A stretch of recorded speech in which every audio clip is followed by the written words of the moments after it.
দৈনিক কালবেলাতে একটি গুরুত্বপূর্ণ রিপোর্ট কয়েকদিন ধরেই চলছে। সেটা হচ্ছে প্রশাসনে যে ডিসি নিয়োগ তা নিয়ে টাকা লেনদেন। তারা এর আগে বলেছে তখন যে 3 কোটি টাকার চেক নাকি 5 কোটি টাকার চেক, পরে প্রশাসন বলেছে এটার কোনো ভিত্তি নেই। আবার তারা রিপোর্ট করেছে এবং রীতিমতো কথোপকথনের স্ক্রিনশটগুলো পর্যন্ত তারা প্রকাশ করেছে। সেখানে দেখা যাচ্ছে এক কর্মকর্তা আর এক কর্মকর্তাকে বলছে, সিনিয়র কর্মকর্তা বলছেন যে আমার 5 কোটি হলেই চলবে। উত্তর বলছে স্যার 10 কোটি রাখবো। আবার সেই কর্মকর্তার বলছে যে আমার টাকা পয়সার প্রতি লোভ নেই, 5 কোটি হলেই চলবে, 5 কোটি হলেই চলবে। তখন ওই উত্তরে বলছে 10 কোটি রাখবো। আরেকটা শিরোনাম, ডিসি নিয়োগ কেলেঙ্কারি, আমি মিয়া পুরাতন খেলোয়াড়, তোমরা তোমাদের কাজ করো। অর্থাৎ সিনিয়র যে সচিব তিনি আশ্বস্ত করছেন যে আমি পুরনো খেলোয়াড়, তোমরা তোমাদের কাজ করো। এখানে হচ্ছে যে রিপোর্টে বলা হচ্ছে যে বেসামরিক প্রশাসনে নিয়োগ নিয়ে ভয়াবহ এক কেলেঙ্কারি তথ্য ফাঁস হয়েছে। এর সঙ্গে খোদ জনপ্রশাসন মন্ত্রণালয়ের চুক্তিভিত্তিক নিয়োগ পাওয়া সিনিয়র সচিব মোহাম্মদ মোখলেসুর রহমান এবং বিতর্কিত 2 যুগ্ম সচিব ডক্টর জিয়াউদ্দিন আহমেদ এবং আলী আজম সরাসরি জড়িত থাকার তথ্য ফুটে উঠেছে।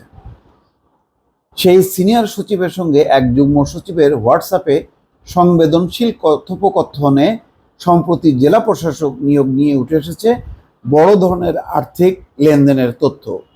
যে কথোপকথনের কিছু স্ক্রিনশট রাষ্ট্রের বিভিন্ন গুরুত্বপূর্ণ মহলেও ঘুরপাক খাচ্ছে, যা নিয়ে তোলপাড় চলছে খোদ প্রশাসনের ভেতরেও। এই কথোপকথনের অতি সংবেদনশীল কিছু অংশের স্ক্রিনশট কালবেলার হাতে এসছে। ছাত্র জনতার আন্দোলনে শেখ হাসিনার সরকার পতনের পর দেশের দায়িত্ব নেওয়া নোবেলজয়ী অর্থনীতিবিদ প্রফেসর ডক্টর মোহাম্মদ ইউনূস সরকারকে বিপদে ফেলতে বড় ধরনের আর্থিক সুবিধা নিয়ে পরিকল্পিতভাবে ডিসি নিয়োগ কাণ্ড ঘটানো হয়েছে বলেও ধারণা করা হচ্ছে। সংশ্লিষ্ট অনেকে বিষয়টিকে ইউনূস সরকারের বিরুদ্ধে ষড়যন্ত্র বলে মনে করছেন। এই ব্যাপারে জানতে ফোন করা হলে জনপ্রশাসন মন্ত্রণালয়ের সিনিয়র সচিব মোখলেসুর রহমান রিসিভ করেননি। পরে SMS করা হলে জবাবে তিনি লেখেন প্রশ্নই ওঠে না। অন্যদিকে যুগ্ম সচিব ডক্টর জিয়াউদ্দিন আহমেদের সঙ্গে নানাভাবে চেষ্টা করেও যোগাযোগ করা সম্ভব হয়নি। সম্প্রতি এক যুগ্ম সচিবের কক্ষ থেকে 3 কোটি টাকার একটি চেক ও ডিসি নিয়োগ সংক্রান্ত কিছু চিরকুট উদ্ধার সংক্রান্ত প্রতিবেদন প্রকাশ করে কালবেলা। সাড়া জাগানো ওই প্রতিবেদন নিয়ে তোলপাড় হলে নড়ে চড়ে বসে প্রশাসন। ঘটনা তদন্তে এক সদস্য বিশিষ্ট কমিটি গঠন করে জনপ্রশাসন।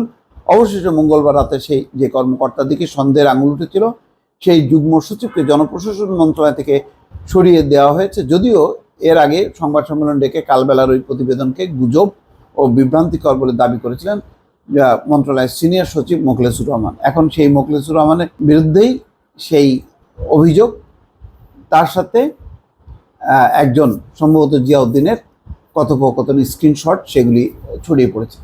আসলে এই ব্যাপারে আরও অন্য একটি সংস্থা যদি তদন্ত না করে, আর এই যদি টাকা লেনদেন সংক্রান্ত এই ঘটনা যদি সত্য হয়ে থাকে, তাহলে পুরো প্রশাসন যে একেবারে অকার্যকর হবে। এবং মোট কথা, যেই সৎ একটা উপদেষ্টা পরিষদ আমরা চোখের সামনে দেখতে পাচ্ছি, তার সাথে প্রশাসনের কোনো মিল আমরা পাবো না। এবং এই প্রশাসন সেই আগের মতনই একই রকমভাবে দুর্নীতি, অনিয়ম, নানা রকম স্বেচ্ছাচারিতা, দলবাজি এই সমস্ত করতে থাকবে। তো এই ব্যাপারে একটা গভীর তদন্ত হওয়া উচিত বলে মনে করছি। দর্শক ভালো থাকবেন, আল্লাহ হাফেজ।